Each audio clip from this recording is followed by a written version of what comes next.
తులసీదాసు గారికి చిన్న కుటీరం ఉండేది. ఏదో సంధ్యావందనం చేసుకోవడానికి ఓ చిన్న ఆచమన పాత్రను, ఓ కలశ పాత్ర, ఓ అరివేణం ఉండేవి. అందులో ఓ దొంగాడు రాత్రి వచ్చి గోడకు కన్నం వేసి లోపలికి వెళ్ళి ఇంతోటివి ఏమున్నాయి కనుక ఓ చిన్న బట్టలో మూట కట్టుకుని ఇంతేనా ఈయన దగ్గర ఉన్నామనుకుని బయటికి పోదాం అనుకుని బుర్ర బయటెట్టాడు. బయట పెట్టేటప్పటికి ఎవరో రెండు పాదాలు కనపడ్డాయి, మంచి వెలిగిపోతున్నాయి పాదాలు. ఎవర్రా ఇక్కడ ఉన్నాడని తల పైకెత్తి చూశాడు. ఇంకెవరు, మళ్ళీ నీలమేఘశ్యాముడు, పక్కన ఎర్రటి వ్యక్తి ఒక ఆయన ఉన్నాడు. అబ్బో ఎంత అందంగా ఉన్నాడో కానీ బయటికి వెడితే చంపేస్తాడు రామన్నని మళ్ళీ లోపలికి వచ్చాడు. మళ్ళీ ఓ గంట ఆగి వెళ్ళిపోయాడేమో అని మళ్ళీ బయటికి వెళ్ళాడు. మళ్ళీ పాదాలు ఆయన సిద్ధం.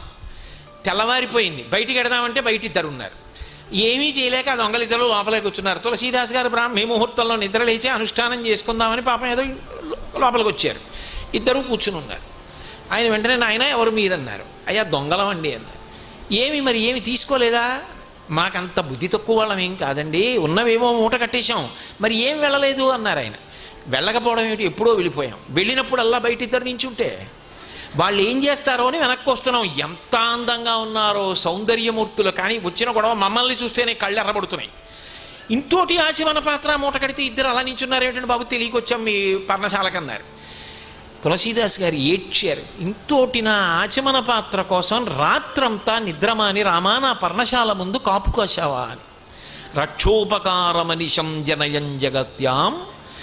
లోకంలో రామదాస్ గారు అంటారు. రామదాస్ గారిని, గోపరాజు గారిని. అసలు నిక్కచ్చిగా ఒక మాట అడుగుతాను చెప్పండి, రామదాసు గారు గోపరాజు గారా, రామదాసు గారు రామచంద్రమూర్తే? నిజానికి రామదాసుడు రాముడు, గోపరాజు గారు ఆయన పేరు, ఆయన నేను రామదాసునని చెప్పారు. కానీ మేము అదిగో ఆ రామదాసు గారి యొక్క దాసులం అని చెప్పి నా పేరు రామోజీ, ఈయన పేరు లక్ష్మోజీ, వడ్డీతో కలిపి ఆయన వాడుకున్న డబ్బు ఇచ్చేస్తున్నామని చెప్పి తానీషా దగ్గరికి వెళ్ళి డబ్బిచ్చిన రామదాస్ ఎవడు? రాముడు. రాముడికి దాసుడన్నవాడికి దాసుడైన వాడు రాముడు. అది రాముని యొక్క గొప్పతనం. ఇప్పటికి భద్రాచల క్షేత్రం దానికి తార్కాణంగా నిలబట్టల్లా. వామాంకస్థిత జానకీ పెరిల సత్కోదండ దండంకరే చక్రం చోద్భకరేణ బాహుయుగళే శంఖం చరం దక్షిణే బిభ్రాణం జలజాతపత్రనయనం భద్రాద్రి మూర్ధ్ని స్థితం కేయూరాది విభూషితం రఘుపతిం సౌమిత్రియుక్తం భజే. కాబట్టి ఆయన రక్షోపకారమనిశం జనయం జగత్యాం, లోకములను రక్షిస్తూ ఉంటాడు, తన భక్తులైన వాళ్ళని రక్షించుకుంటూ ఉంటాడు. రామదాసు గారి కొడుకు గంజిగుంటలో పడిపోయాడు, మరుగు గంజిగుంటలో. ఎన్ని లీటర్ల గంజి ఉందో అందులో. గుడికి మాంసపు ముద్దయిపోయాడు. అన్నదానం అంతా అయిపోయాక చెప్పింది భార్య, కొడుకు ఇలా మరణించాడండి, మాంసపు ముద్దయిపోయాడని. చూడ్డానికి కూడా అంత వికృతమైన రూపాన్ని పొందేశాడు. రామదాసు గారు కొడుకు శవాన్ని పట్టుకుని కొండెక్కి రాముడి పాదాల దగ్గర పెట్టి తలుపులు వేసి కీర్తన చేశారు. రామా నీ పేరు పెట్టుకున్నా, ఇచ్చినా నీ ఇష్టం, కలుపుకున్నా నీ ఇష్టం అన్నారు. కీర్తన పూర్తయ్యేటప్పటికి రఘురాముడు పిల్లవాడి పేరు. తలుపులు తీసుకుని నాన్న అంటూ బయటికి వచ్చాడు.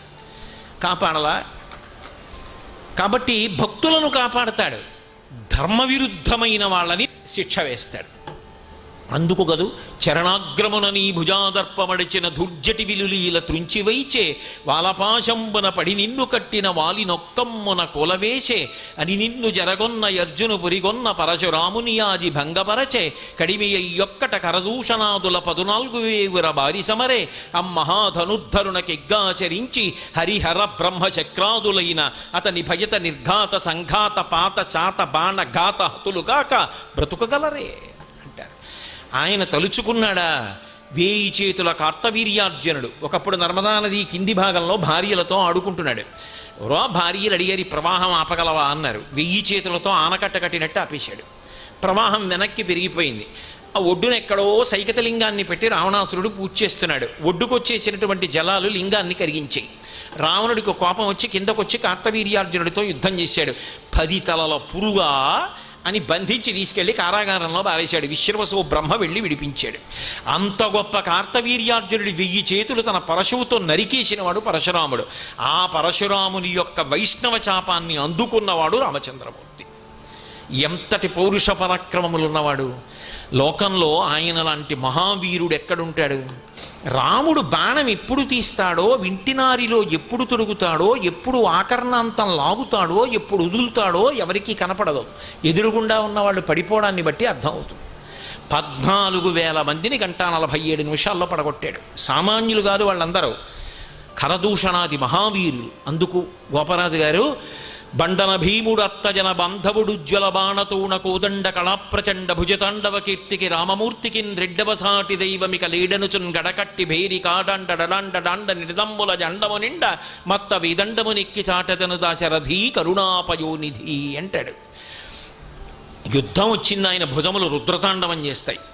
అటువంటి వాడు రాముడు. కాబట్టి ఇప్పుడు ఈ లక్షణముల చేత నాకు ధనస్సు చూస్తే రాముడు గుర్తొచ్చాడు. రాముడు నీ కంటి కాంతిలో కనపడుతున్నాడు. ఆ రాముడికి నీకు కొన్ని సమాన ధర్మాలు ఉన్నాయి. అసలు నిజానికి రాముడు ఇంత శక్తి పొందింది నీ కడగంటి చూపు వల్లే. ఎందుకని అమ్మవారి యొక్క వేళ్లల్లోంచి వచ్చినటువంటి అవతారం కరాంగుడి నకోత్పన్న నారాయణ దశాకృతి ఆదిశక్తి అమ్మవారు. అమ్మవారి అనుగ్రహంతో రాముడు అంత గొప్పవాడయ్యాడని స్థిరీకరించవలసి ఉంటుంది.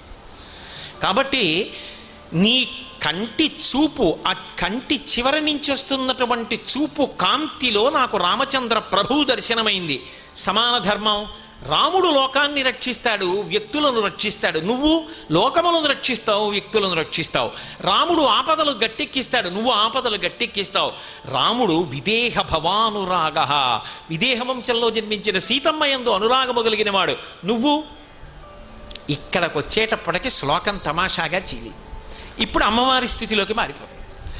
ఇప్పటి వరకు నేను చెప్పిన శ్లోకం విదేహ భవానురాగ రక్షోపకారమనిశం కుంఠీకరోతి విపదం మమ కుంచిత భ్రూ చాపాంచిత శ్రిత విదేహ భవానురాగ చాపాంచిత వరకు చూస్తే ధనస్సు పట్టుకున్న రాముడు. ఈ మూడు లక్షణముల చేత రామగుణగానం చేస్తుంది శ్లోకం. అమ్మవారి కంటి చివరి భాగంలోంచి వస్తున్నటువంటి చూపులోని కాంతి యందు రామదర్శనం అవుతోంది. ఇక్కడి నుంచి మళ్ళీ ఇదే మూడు మాటలు అన్వయం చేయండి, కామాక్షి పరంగా తిరిగిపోతుంది శ్లోకం. విదేహ భవానురాగ, రాముడి విషయంలో చెప్తే విదేహ వంశంలో జన్మించిన సీతమ్మ యందు ప్రేమ కలిగిన వాడు. అమ్మవారికి ఎవరిష్టం? విదేహ భవానురాగ. సాధన చేసి చేసి చేసి చేసి రాగద్వేషములను గెలిచి అమ్మవారి పాదములను గట్టిగా పట్టుకుని పరమవీరాగ్యాన్ని పొంది లోకమంతటా భగవంతుణ్ణి చూడగలిగినటువంటి స్థితికి ఎదిగిపోయినటువంటి జ్ఞాని ఎవడుంటాడో వాడు అమ్మవారికి ఇష్టం.